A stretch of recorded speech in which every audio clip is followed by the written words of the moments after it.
आता आपल्या share market sector सिरीजमधील शेवटचे काही महत्त्वाचे सेक्टर्स पाहूया.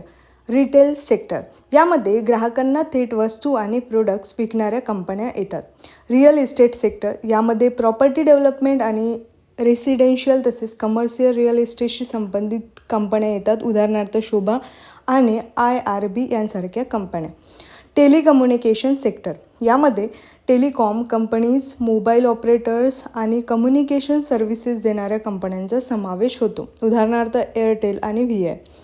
युटिलिटीज सेक्टर यामध्ये वीज निर्मिती, विजेचे ट्रान्समिशन आणि डिस्ट्रीब्युशन तसेच इतर इसेन्शियल युटिलिटी सर्व्हिसेसशी संबंधित कंपन्यांचा समावेश होतो.